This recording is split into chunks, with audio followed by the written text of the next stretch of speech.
आज की क्लास के अंदर हम देखेंगे भारतीय संविधान के स्रोत, यानी कि हमने अपना संविधान जो 1950 में लागू किया उसके मेन जो प्रावधान थे वो हमने किस कंट्री से क्या है अडॉप्ट किए। आ रही यहां तक बात समझ में?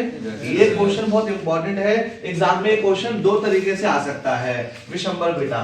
एक तरीका तो है विभिन्न देशों के संविधानों से लिए गए प्रावधान, या ऐसे भी क्वेश्चन आ सकता है भारतीय संविधान उधार का थैला है, व्याख्या कीजिए। तो इस क्वेश्चन में आपको बताना पड़ेगा कि हमने किस देश के संविधान से क्या चीजें ली है। जब आप इसको एग्जाम में लिखेंगे तो आपको सिर्फ एक्सप्लेन कर देना है, लेकिन प्रैक्टिकली लाइफ में और आगे के चैप्टर समझने के लिए आपको इनका मतलब भी पता होना चाहिए कि ये चीजें जो हमने ब्रिटेन से अडॉप्ट की है इन सब चीजों का मतलब क्या होता है। ठीक है, तो हमने अपने संविधान में सबसे ज्यादा प्रावधान किस देश के संविधान से लिए हैं? ब्रिटेन से। हमने ब्रिटेन के संविधान से क्यों लिए हैं? क्योंकि भारत लगभग 190 सालों तक ब्रिटेन का गुलाम था।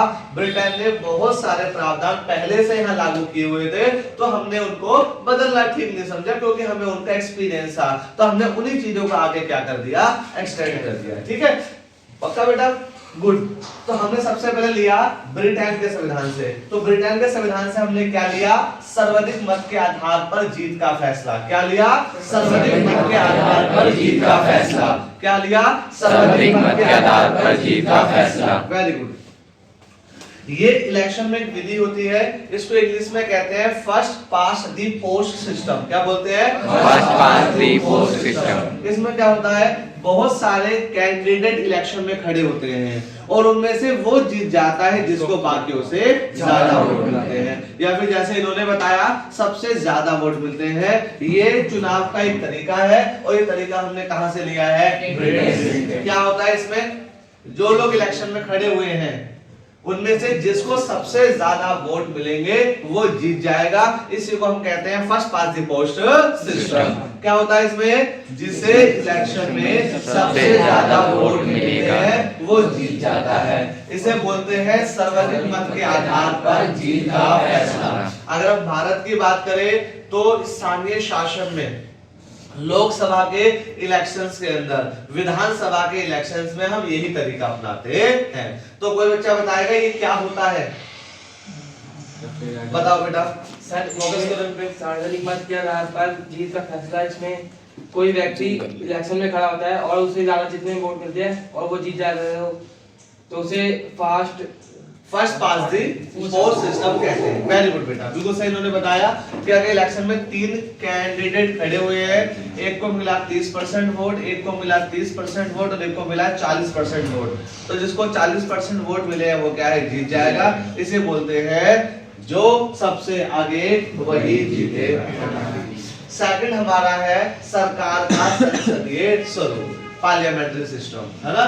तो जो संसदीय स्वरूप है सरकार का वो भी हमने कहां से लिया है? ब्रिटेन से। इसमें क्या होता है, इसमें हेड ऑफ स्टेट और हेड ऑफ गवर्नमेंट अलग अलग व्यक्ति होते हैं। देश का मुखिया और सरकार का मुखिया अलग अलग व्यक्ति होते हैं और सारी शक्तियां सरकार के मुखिया के पास होती हैं। फिर मैं भारत से कनेक्ट करता हूं इसको। पहले क्या बोलना है? संसदीय प्रणाली में देश का मुखिया, सरकार का मुखिया अलग अलग व्यक्ति होते हैं और सारी शक्तियां सरकार के मुखिया के पास। जैसे भारत में देश का मुखिया राष्ट्रपति, सरकार का मुखिया प्रधानमंत्री और सारी शक्तियां, इसी को हम कहते हैं संसदीय प्रणाली। जब भी आप बोलोगे तो भारत से कनेक्ट नहीं करना, सिर्फ इतना बोलना है कि संसदीय प्रणाली में देश का मुखिया और सरकार का मुखिया अलग अलग व्यक्ति होते हैं और सारी शक्तियां सरकार के मुखिया के पास होती हैं। फिर बताना है जैसे भारत में देश का मुखिया राष्ट्रपति, सरकार का मुखिया प्रधानमंत्री, सारी शक्तियां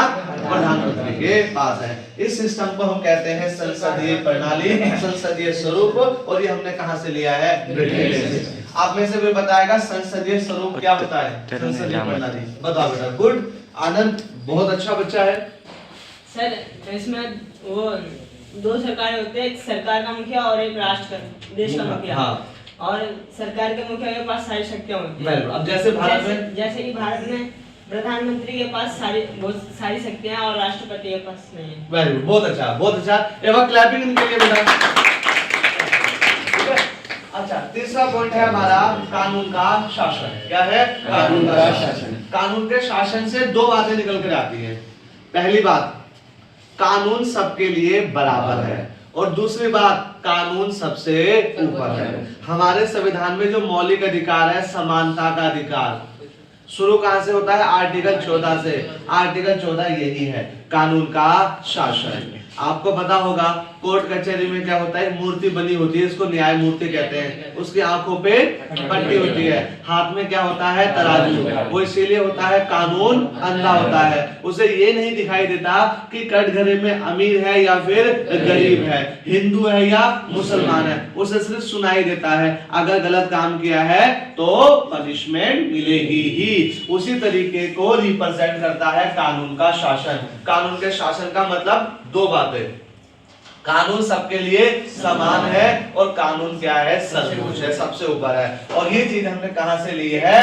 ब्रिटेन के संविधान से। ठीक है, तो क्या बोला?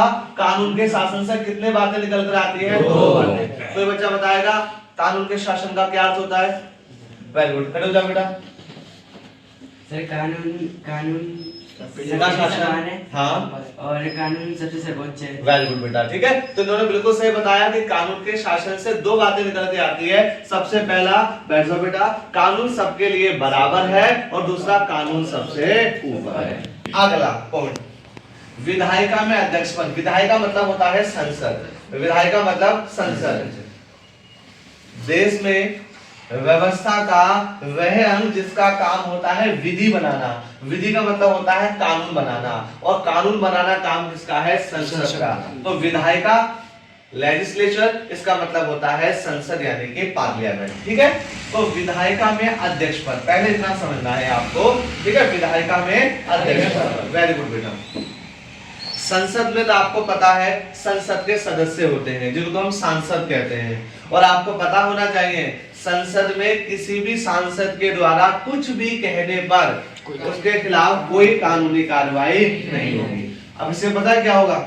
जो संसद के सदस्य हैं वो क्या है? अनाप शनाप भी बोल सकते हैं, वो संसद की प्रक्रिया में बाधा भी डाल सकते हैं। इसलिए हम क्या करते हैं? संसद का एक क्या बनाते हैं? अध्यक्ष बनाते हैं, जो क्या काम करेगा? उसे कंट्रोल करेगा। जैसे क्लास में एक मॉनिटर होता है जो क्लास को कंट्रोल करता है, उसी तरीके से संसद में लोकसभा राज्यसभा दोनों का एक अध्यक्ष होता है जो इनको मेंटेन करके रखता है।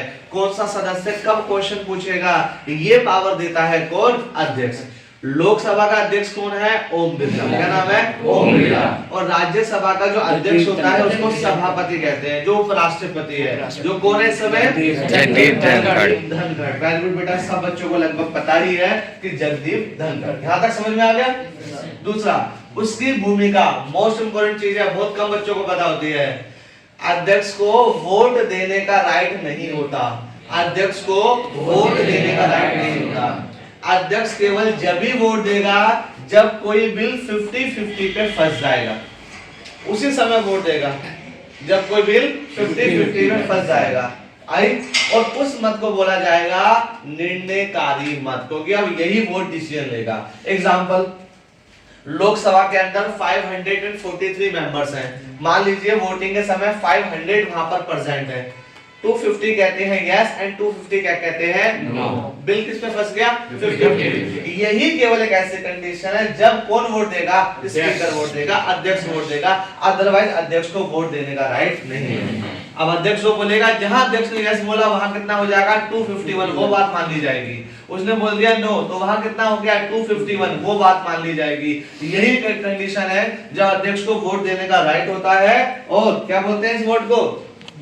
निर्णयकारी मत। क्या बोलते हैं? निर्णयकारी मत। ध्यान रखेंगे। अगला पॉइंट, कानून निर्माण की विधि। इसका मतलब है कानून बनाने का जो तरीका है वो ब्रिटेन से ही हमने अडॉप्ट किया है, यानी कानून बनाने का जो तरीका है वो ब्रिटेन में और हमारे देश में क्या है? सेम। भारत में कानून कैसे बनता है? लोकसभा में पेश किया जाता है बिल, वहां से पास होके कहा जाता है राज्यसभा में, राज्यसभा से पास होके कहा जाता है, और राष्ट्रपति जब उस पर सिग्नेचर कर देगा तभी वो जो बिल है वो एक्ट बन जाएगा, जो विधेयक है वो कानून बन जाएगा। यानी कानून बनाने का तरीका क्या है? बताओ। लोकसभा में बिल पेश होगा, उसके बाद राज्यसभा राज्यसभा जाएगा, फिर राष्ट्रपति के पास जाएगा, राष्ट्रपति इस पे साइन कर लेगा, तब जाकर के वो क्या बन जाएगा, कानून। ठीक है, आया बेटा समझ में? Very good. आज तो गूंगे भी बोल रहे हैं। ठीक है, तो यहाँ तक आपको समझ में आया। तो ये 5 चीजें हैं, ये पांचों की पांचों चीजें हमने किस देश के संविधान से लिया है? ब्रिटेन के संविधान से। चलो मुझे बताओ, हम विधेयक को लोकसभा में पेश कर सकते हैं या राज्यसभा में? बताओ। सामान्य विधेयक है तो दोनों में, लेकिन अगर दोनों में नहीं, किसी में भी। किसी भी, वेरी गुड। अगर वित्त से संबंधित है तो लोकसभा में ही होगा। इनका बिल्कुल करेक्ट आंसर है। अगर विधि विधेयक है तो लोकसभा में ही पेश किया जाएगा, और अगर सामान्य विधेयक है तो किसी में भी। क्लियर है? अच्छा मुझे बताओ, अगर राष्ट्रपति साइन करने से मना कर देगा तो क्या होगा? 14 दिन बाद नहीं बेटा, ये राज्यसभा के साथ होता है। याद रखना, अगर राष्ट्रपति ने किसी विधेयक पर हस्ताक्षर करने से मना कर दिया तो विधेयक दोबारा से राष्ट्रपति के पास जाएगा, और दूसरी बार में राष्ट्रपति को मना नहीं कर सकता, उसको हस्ताक्षर करने ही। आपने जो बताया बेटा वेरी गुड, ये वित्त विधेयक में है, वित्त विधेयक में है और राज्यसभा के पास है कि लोकसभा से पास हो गए, फिर राज्यसभा के पास जाएगा, और राज्यसभा 14 दिन में पास करनी पड़ती है, अदरवाइज वो बिल पास माना जाएगा। तो ये चीजें हमने कहां से ली है? ब्रिटेन से। अब बात करते हैं किससे? अमेरिका के संविधान से। बताओ, वर्ल्ड का ऐसा कौन सा देश है जिसका संविधान लिखा हुआ नहीं है? गलत। आंसर क्या है? ब्रिटेन। तो याद रखना, ब्रिटेन का संविधान अलिखित है, ब्रिटेन का संविधान लिखा हुआ नहीं है। अब मुझे बताओ, वर्ल्ड का ऐसा कौन सा देश है जिसका संविधान सबसे पुराना है? बताओ। फिर से गलत। आंसर क्या है? अमेरिका। तो याद रखना, वर्ल्ड का ऐसा देश जिसका संविधान लिखा हुआ नहीं है, उसका आंसर क्या है? ब्रिटेन। वर्ल्ड का ऐसा देश जिसका संविधान सबसे पुराना है, आंसर क्या है? अमेरिका। अब अमेरिका के संविधान से हमने क्या अडॉप्ट किया है? तो अमेरिका के संविधान से सबसे पहले हमने अडॉप्ट किया है मौलिक अधिकारों की सूची। आप बताओ, हमारे संविधान में अभी कितने मौलिक अधिकार हैं? 6। वो 6 किसको याद है? खड़े होइए, बताइए। समानता, स्वतंत्रता, स्वतंत्र और धार्मिक स्वतंत्रता, और वो शिक्षा का अधिकार, सार्वजनिक उपचार, सबसे मेन सार्वजनिक उपचार है। हाँ, बहुत अच्छा, वेरी गुड बेटा। एक बार क्लैपिंग के लिए। जब भी बोलो तो पहले तो आराम से बोलो और दूसरा पूरा बोलो, है ना? बहुत कैजुअली नहीं बोलेंगे, बहुत इनफॉर्मल ना हो। जैसे पहला समानता का अधिकार, दूसरा स्वतंत्रता का अधिकार, तीसरा शोषण के विरुद्ध अधिकार, अगला धार्मिक स्वतंत्रता का अधिकार, अगला संसदीय एवं शिक्षा का अधिकार, और आखिरी संविधान का अधिकार। इनमें से किस अधिकार को डॉक्टर भीमराव अंबेडकर ने संविधान का हृदय तथा आत्मा कहा है? हर्ष ने तो आज क्वेश्चन सुना भी नहीं, पहले ही बता दिया। ठीक है, तो ये हमने जो 6 मौलिक अधिकार हमारे संविधान में है, ये हमने कहां से अडॉप्ट किए हैं? अमेरिका से। अगला है न्यायिक पुनरावलोकन, जिसको बोलते हैं जुडिशियल रिव्यू। न्यायिक पुनरावलोकन क्या बोलते हैं? Judicial review. ये क्या होता है? जब भी विधायिका मतलब संसद जब भी विधायिका कोई कानून बनाता है तो न्यायपालिका उस कानून की जांच करता है। क्या बताया? जब भी विधायिका कोई कानून बनाता है तो न्यायपालिका उस कानून की जांच करता है। जब भी विधायिका कानून बनाता है तो न्यायपालिका उस कानून की जांच करता है। अगर ये पाया गया कानून संविधान के अगेंस्ट है तो न्यायपालिका उस कानून को रद्द करेगी। मान लीजिए संसद ने एक बिल पास किया कि मुसलमान वोट नहीं देगा या हिंदू के वोट की वैल्यू डबल होगी। आई बात समझ में? अब ये चीज न्यायपालिका के पास जाएगी एज अ जुडिशियल रिव्यू। वो जांच करेगा ये सही है या गलत है, और पाया जाएगा कि ये हमारे समानता के अधिकार के अगेंस्ट है, इसलिए न्यायपालिका इसको क्या कर देगी? रद्द कर देगी। इसी को हम बोलते हैं न्यायिक पुनरावलोकन। क्या बोलते हैं? न्यायिक पुनरावलोकन। क्या बोलते हैं? न्यायिक पुनरावलोकन। क्या बोलते हैं? न्यायिक पुनरावलोकन, जुडिशियल रिव्यू। कौन बताएगा न्यायिक पुनरावलोकन क्या होता है? बताओ सर, विधायिका जब कोई कानून बनाते हो और वह संविधान के उल्लंघन करती है तो न्यायपालिका जब चेक करती है तो मतलब अगर वो उल्लंघन करती है संविधान का तो न्यायपालिका उसे एट ए टाइम रद्द कर देगी। बहुत अच्छा बेटा, क्लैपिंग वाले। ठीक है, सोनू बेटा, जय बाबा की। ठीक है, तो आपको ध्यान में रखना है इस चीज को कि बाबा की जय तो है ही है, साथ साथ में हमको पढ़ाई पर भी पूरा की पूरा फोकस रखना है। ठीक है, ध्यान रखना है इस बात को बच्चे, पक्का? अच्छा, अगर समाज के अंदर, सोसाइटी की हम बात कर रहे हैं, अगर समाज में कोई व्यक्ति बुरा है ना, कोई व्यक्ति बुरा है, बुरा व्यक्ति जनरली, मतलब हमेशा नहीं, जनरली बुरा व्यक्ति वह होता है जो किसी के साथ बुरा करता है ना, और बुरा वही व्यक्ति कर पाता है जिसके पास फाइनेंशियली और पॉलिटिकली पावर होती है। मेरा कहने का मतलब ये है कि जो व्यक्ति बुरा है, साथ साथ में वो पैसों के आधार पे क्या है, मजबूत भी है। आ रही मेरी बात समझ में? उसको पनिशमेंट देने का राइट किसका है? न्यायपालिका। तो हमारे मन में डर होता है कहीं ऐसा ना हो न्यायपालिका किसी के दबाव में आ जाए, इसलिए हमने क्या काम किया है, न्यायपालिका को स्वतंत्र रखा हुआ है। क्या? न्यायपालिका को स्वतंत्र रखा हुआ है, यानी कि हमारे देश में संविधान पावर को 3 हाथों में बांटता है, कार्यपालिका, विधायिका, न्यायपालिका। कार्यपालिका, विधायिका, न्यायपालिका। कार्यपालिका, विधायिका, न्यायपालिका। अब न्यायपालिका की स्वतंत्रता का मतलब है, न्यायपालिका की स्वतंत्रता का मतलब है कि कार्यपालिका और विधायिका, कार्यपालिका और विधायिका न्यायपालिका के काम में इंटरफेयर नहीं कर सकती। अच्छा, हमने न्यायपालिका को स्वतंत्रता देने के लिए, न्यायपालिका को फ्री रखने के लिए क्या क्या किया है, पता है किसी को? बताओ बताओ, अगर किसी को पता है तो मैं बताता हूं, एक करके सुनना। सबसे पहला, न्यायपालिका के कामों में कार्यपालिका और विधायिका इंटरफेयर नहीं करेंगे। पहली बात समझ में आई।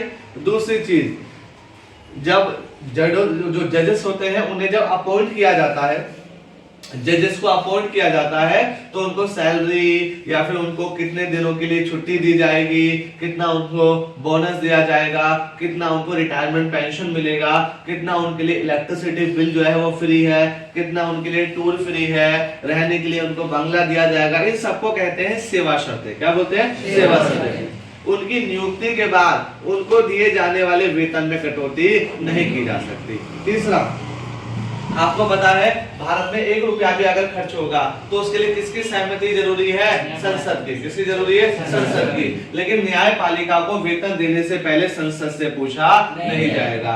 आपको पता है संसद में कुछ भी कहने पर किसी के खिलाफ कोई कार्रवाई नहीं होगी, लेकिन संसद में किसी जज के बारे में बोला नहीं जा सकता। आपको पता होना चाहिए कोई जज अगर रिटायर हो गया उसके बाद में वो वकालत नहीं कर सकता। किसी कोर्ट कचहरी के अंदर ऊपर से लेकर के नीचे तक जितना भी एडमिनिस्ट्रेशन होता है उस पर कोर्ट का कंट्रोल होता है, किसी बाहर के व्यक्ति का कंट्रोल नहीं होता। ये सारी चीजें हमने इसलिए करी है ताकि न्यायपालिका किसी के कंट्रोल में ना आए, फ्री होकर के बिना डरे न्याय दे पाए। हमने न्यायपालिका को क्या रखा हुआ है? स्वतंत्र। और न्यायपालिका की स्वतंत्रता हमने किस देश के संविधान से अडॉप्ट की है? अमेरिका के संविधान से हमने क्या क्या लिया है? मौलिक अधिकारों की सूची, न्यायिक पुनरावलोकन, न्यायपालिका की स्वतंत्रता। हमने अमेरिका के संविधान से क्या लिया है? 3 चीजें, मौलिक अधिकारों की सूची, न्यायिक पुनरावलोकन, न्यायपालिका की स्वतंत्रता। मौलिक अधिकारों की सूची, न्यायिक पुनरावलोकन, न्यायपालिका की स्वतंत्रता। देन हम आ जाते हैं आयरलैंड के संविधान से हमने क्या लिया हुआ है ना? Very good. ब्रिटेन के बिल्कुल टच में एक देश है जिसका नाम है आयरलैंड, जो 2 पार्ट में डिवाइड है। एक तो ब्रिटेन का पार्ट है और एक क्या है? स्वायत्त है। उस देश के संविधान से हमने लिया है राज्य के नीति निर्देशक तत्व। इसको इंग्लिश में कहते हैं DPSP, directive principle for state policy, जो हमारे संविधान के भाग 4 में आते हैं, आर्टिकल 36 से लेकर के 51 तक। तो राज्य के नीति निर्देशक तत्व क्या होता है? समझना सारे बच्चे। जैसे मौलिक अधिकार सरकार हमें देने के लिए मजबूर है, उसी तरीके से राज्य के नीति निर्देशक तत्व सरकार हमें देती तो है लेकिन देने के लिए मजबूर नहीं है। यानी राज्य के नीति निर्देशक तत्व वो सिद्धांत है जिन्हें सरकार कोई नीति बनाते समय ध्यान में तो रखती है, देने का प्रयास भी करती है, लेकिन उनकी मांग के लिए हम सरकार का गिलेवान नहीं पकड़ सकते, हम सरकार को मजबूर नहीं कर सकते। इसे कहते हैं डीपीएसपी, राज्य के नीति निर्देशक तत्व। जैसे काम का अधिकार सरकार देने का प्रयास कर रहा है, हाँ, लेकिन मजबूर नहीं कर सकते उसके लिए हम। आगे स्वच्छ वातावरण सरकार देने का प्रयास कर रही है, हाँ, लेकिन उसके लिए सरकार को मजबूर नहीं कर सकते। एग्जाम्पल के लिए रहने के लिए आवास, सरकार कोशिश करती है कि कोई व्यक्ति बेघर ना हो, है ना, लेकिन हम उसके लिए मजबूर नहीं कर सकते। सरकार क्या काम करती है, टाइम टाइम पर एससी और एसटी के उत्थान के प्रयास करती है, सरकार कर रही है ना, हाँ, लेकिन हम उसके लिए सरकार को मजबूर नहीं कर सकते। नशीले पदार्थों पर बैन लगाना बिहार में किया है, गुजरात में किया है, और भी सरकार पॉलिसी बनाती है जिससे नशीले पदार्थ कम हो, है ना, लेकिन हम सरकार को मजबूर नहीं कर सकते। तो बहुत सारे ऐसे डीपीएसपी राज्य के नीति निर्देशक तत्व होते हैं जिन्हें सरकार करने का प्रयास करती है, लेकिन हम सरकार को मजबूर नहीं कर सकते। ये सरकार का मौलिक कर्तव्य है। मेरी बात को समझना सारे बच्चे। हम अपने पिताजी से चाहते हैं कि हमारे पिताजी हमें अच्छा खाना दें, अच्छे घर में रखें, हमें पहनने के लिए अच्छे कपड़े दें, हमें स्कूल में अच्छे में पढ़ाएं, हमें अच्छे ट्यूशन भेजें, खैर मतलब भेज रहे हैं, लेकिन अच्छे ट्यूशन भेजें। ये सब चीजें वो करने का प्रयास करते हैं, हम उन्हें मजबूर नहीं कर सकते। वो अपनी कैपेबिलिटी का 100% दे रहे हैं, ये उनकी नैतिक जिम्मेदारी है, लेकिन हम मजबूर नहीं कर सकते। ऐसे सिद्धांतों को हम क्या कहते हैं, राज्य के नीति निर्देशक तत्व डीपीएसपी। और ये हमने कहां से लिया है? अगला एक देश है, आपको पता है, कनाडा। इसको आप कनाडा कहने लगे हैं क्योंकि भारत का बहुत बड़ा सिख समुदाय कहां पर जाकर के रह रहा है, कनाडा। कहते हैं भारत में जब भी सिख समुदाय प्रोटेस्ट करता है, मूवमेंट करता है, कोई आंदोलन करता है, जैसे अभी किसान आंदोलन हुए थे, पहले खालिस्तान आंदोलन हुआ था, तो इन्हें फंडिंग कहां से आती है, कनाडा से आती है। ठीक है, चलो, तो यहाँ पर हम देखेंगे कि कनाडा के संविधान से हमने क्या लिया। सबसे पहले हमने लिया संघवाद। संघात्मक मतलब होता है संघवाद। संघवाद का मतलब होता है कि पावर को स्टेट और सेंट्रल के बीच बांट दिया जाएगा। समझ पा रहे हो? कोई भी गवर्नमेंट दो टाइप्स की होती है, या तो फेडरल होगी या तो यूनिटरी होगी, या तो एकात्मक होगी या तो संघवाद होगी। तो यूनिटरी एकात्मक में क्या होता है, सारी पावर केंद्र के पास होती है, और संघवाद में क्या होता है, पावर को केंद्र और राज्यों के बीच में बांट दिया जाता है। तो भारत क्या लेकर के आया है, संघवाद। संघवाद में क्या होगा, पावर को बांट दिया जाएगा। किस किस के बीच में बांट दिया जाएगा, केंद्र और राज्यों के बीच में। संघवाद क्या होता है, संघवाद में पावर को केंद्र और राज्यों के बीच में बांट दिया जाता है। कुछ पर काम करेगी राज्य सरकार और मेन चीजों पर काम करेगी केंद्र सरकार। तो मेरे साथ में बोलेंगे सारे बच्चे, संघवाद में पावर को केंद्र और राज्यों के मध्य बांट दिया जाता है। संघवाद में पावर को केंद्र और राज्यों के मध्य बांट दिया जाता है। संघवाद में पावर को केंद्र और राज्यों के मध्य बांट दिया जाता है। संघवाद में पावर को केंद्र और राज्यों के मध्य बांट दिया जाता है। संघवाद में पावर को केंद्र और राज्यों के मध्य बांट दिया जाता है। संघवाद में पावर को केंद्र और राज्यों के मध्य बांट दिया जाता है। अगर हमने केंद्र को राज्य से ज्यादा शक्तिशाली बनाया तो उसे हम कहते हैं अर्ध संघवाद। क्या बोलते हैं, अर्ध संघवाद। इसको इंग्लिश में कहते हैं क्वासी फेडरलिज्म, यानी कि हमारे देश में संघवाद नहीं है, हमारे देश में क्या है, अर्ध संघवाद। और अर्ध संघवाद में क्या होता है, केंद्र राज्य से ज्यादा शक्तिशाली होता है। और हमने कहां से लिया है, ये कनाडा से। तो संघवाद क्या होता है, पावर को केंद्र और राज्यों के बीच बांट दिया जाता है। और अर्ध संघवाद क्या होता है, केंद्र राज्यों से ज्यादा शक्तिशाली होती है। तो बेटा मुझे आप बताओ पीयूष, भारत में अर्ध संघवाद क्यों बोला गया है? क्योंकि सर इसमें पावर का डिस्ट्रीब्यूशन किया गया है कि सेंट्रल और स्टेट के माध्यम से। Very good. अगर ऐसा है तो संघवाद भी कह सकते थे। अर्ध संघवाद क्यों बोला गया है? क्योंकि अर्ध संघवाद में पावर अलग कर दिया, अलग अलग सेंट्रल को ज्यादा दी जाता है। वेरी गुड बेटा, बिल्कुल सही, बैठ जाओ।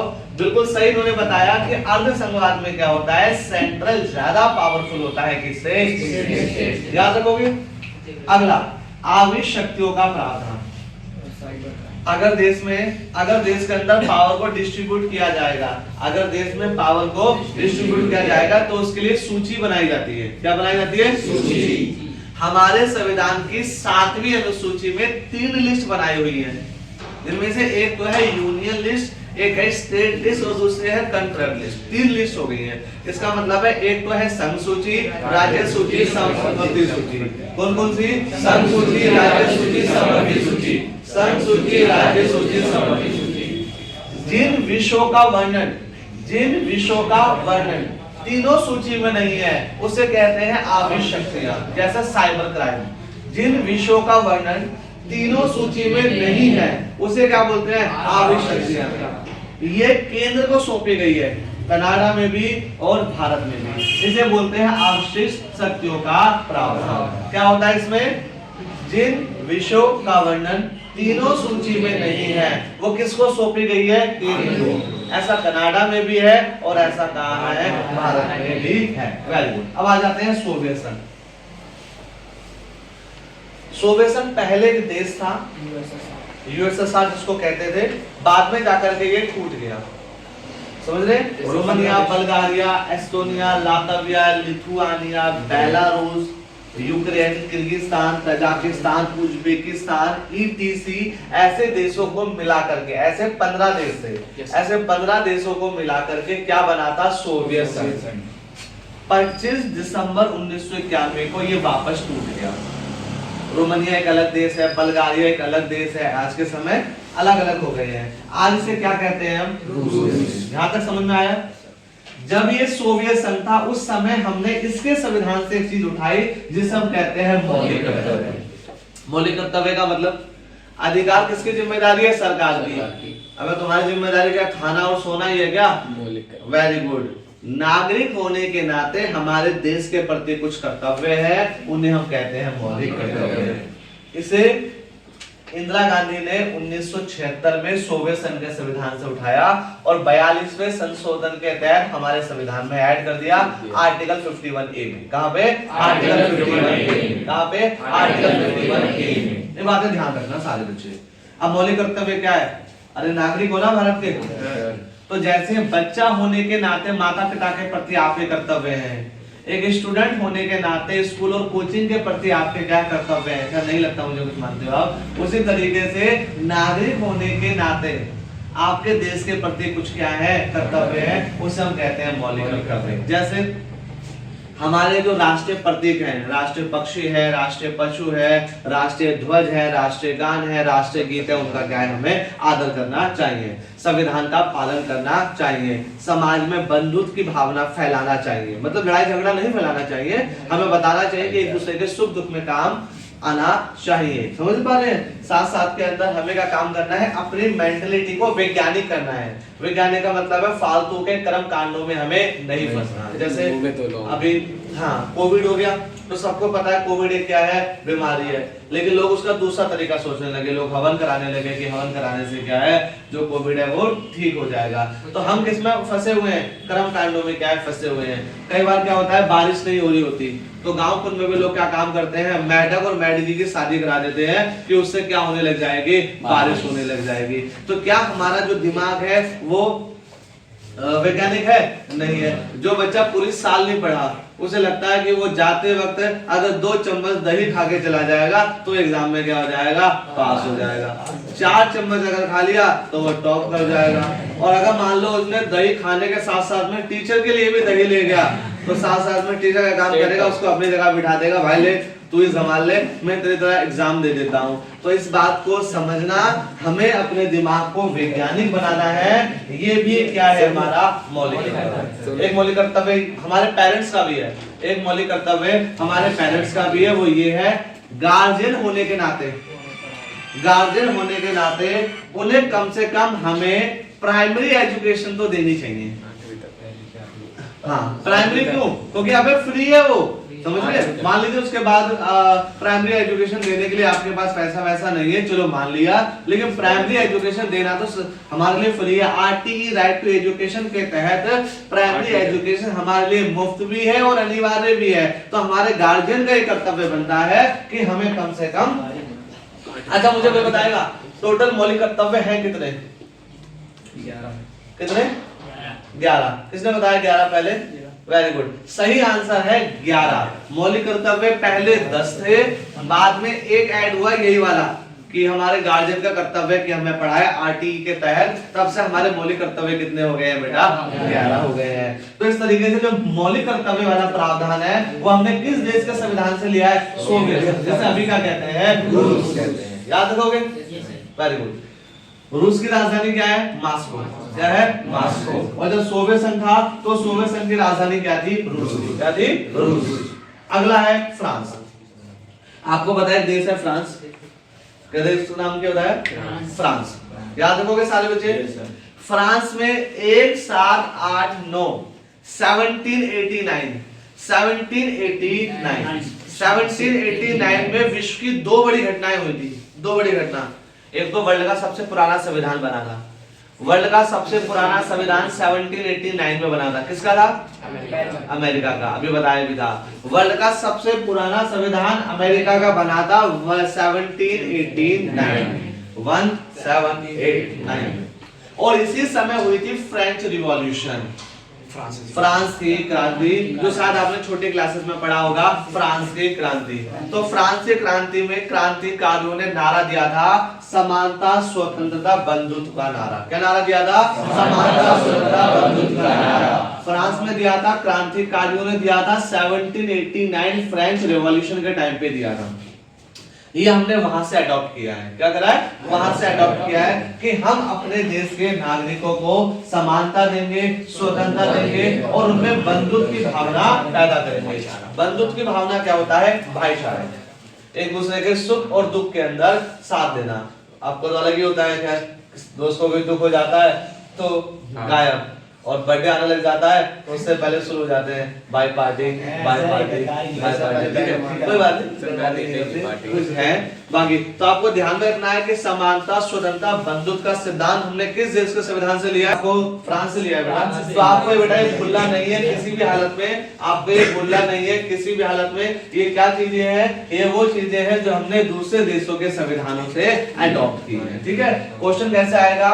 विभिन्न देशों के संविधानों से लिए गए प्रावधान, या ऐसे भी आ सकता है कि भारतीय संविधान एक उदारता ठहरा है। इस पर टिप्पणी कीजिए। आपको बोलना है ऐसा इसलिए कहा जाता है क्योंकि भारत ने अपना संविधान बनाते समय अन्य संविधानों का अध्ययन किया, जो चीजें हमारे संविधान के हिसाब से हमें अच्छी लगी हमने उन्हें अडॉप्ट कर लिया। फिर आपको बताना है कि ब्रिटेन के संविधान से हमने ये चीजें ली, अमेरिका के संविधान से ये लिया और इनके संविधानों से हमने ये चीजें ली।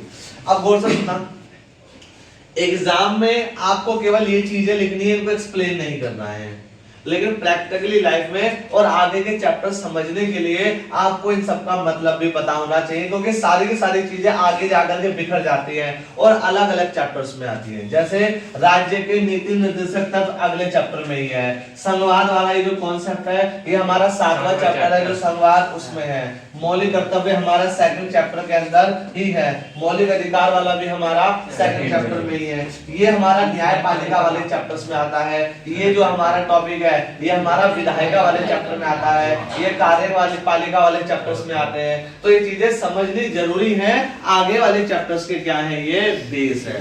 एग्जाम में जब क्वेश्चन आएगा तो आपको बस ये लिखना है। आगे सबको समझ में? पक्का? अब इसके पर्ची तो नहीं बनाएंगे? पक्का? Very good.